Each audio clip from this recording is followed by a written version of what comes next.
Nothing's working! Listen up! Freeze guns authorized!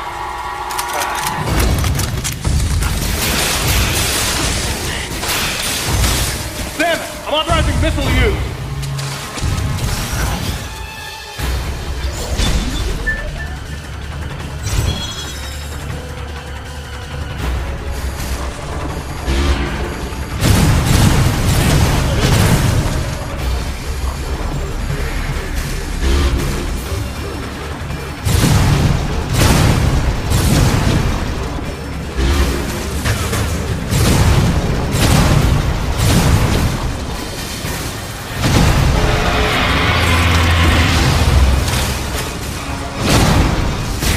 Fire in a single location and freeze that thing!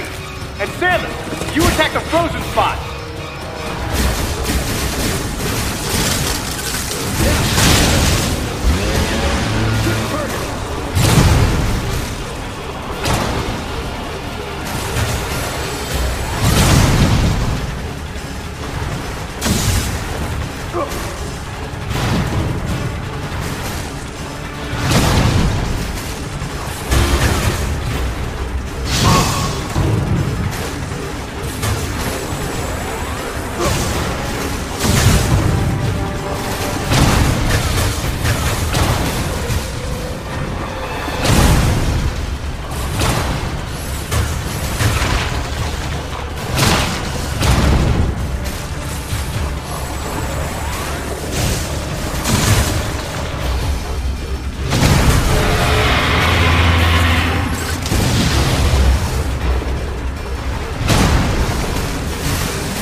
Samus, looks like I'm gonna need to ask for your cooperation on this mission, but I'm also gonna have to ask that you follow my commands.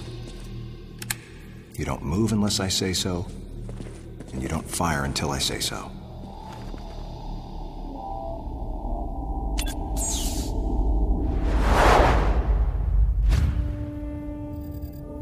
Any objections, lady? The thumbs up sign had been used by the Galactic Federation for ages. Me? I was known for giving the thumbs down during briefing. I had my reasons, though. Commander Adam Malkovich was normally cool and not one to joke around. But he would end all of his mission briefings by saying, "Any objections, lady?" He was joking, but others weren't.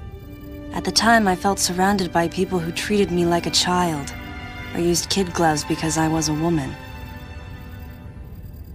And yet with Adam, I was grateful for the nod. My past has left me with an uneasy soul, and as a result, it touched me on some level that Adam would acknowledge that past by calling me something delicate, like lady. And I knew more than anyone that every word from Adam was deliberate. My thumbs down was a twofold response.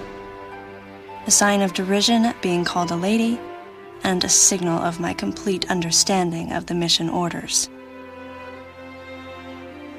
The other soldiers were always willing to support me with easy smiles despite the fact that I clearly had so much yet to learn. Among them was Anthony. In the face of his well-meaning behavior and that of the other soldiers, my response was to become increasingly bitter. I was a child, always with something to prove, a chip on my shoulder. And I was angry. I felt that if I let my guard down, I would easily be broken. And beyond that, I was scared. But even in the naivete of my youth, I could see in Adam's joking manner how close he felt to me. Adam knows my past, and he knows me better than anyone else. Confession time. Because I was so young when I lost both of my parents, there's no question I saw Adam as a father figure. When I rebelled against him, I knew I could get away with it. And his paternal compassion in the face of my rebellion reinforced the special bond I felt with him. I understood well that chances were slim that I would ever find anyone that understood me like Adam.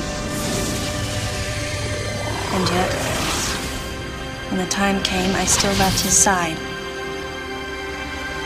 I was so young and naive.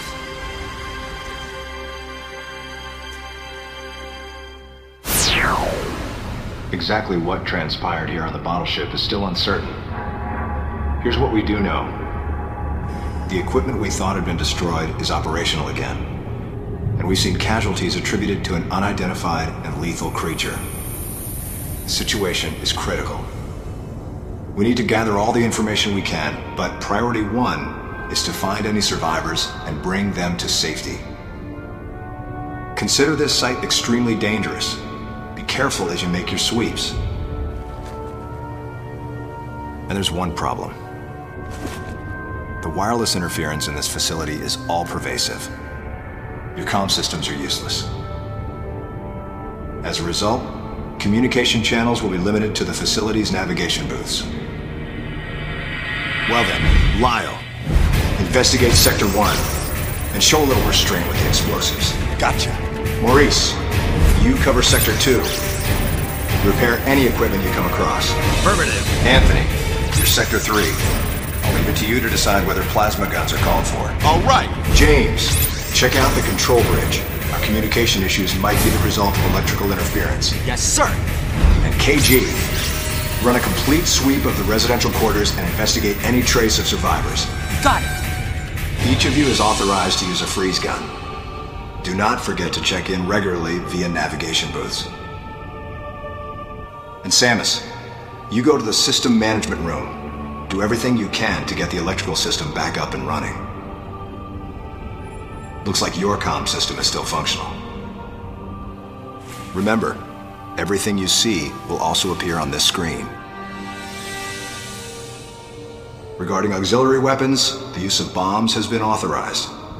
As far as your other weapons go, we will continue to investigate and authorize use as we can. However, we currently have no plans to authorize the use of power bombs. As you know, they have the ability to spread a high-temperature heat wave over a large area, impacting living things, which is a nice way of saying they can vaporize humans instantly.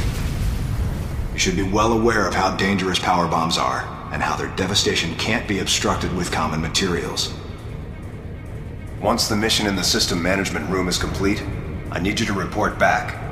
I'll give you your next orders then. I want you all to be especially careful as you execute your missions. That's the end of the briefing.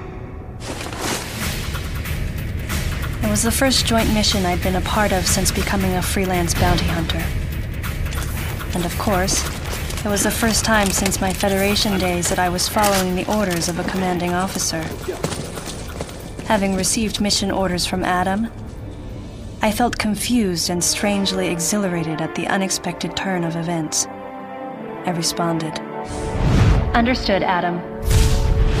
No objections, of course.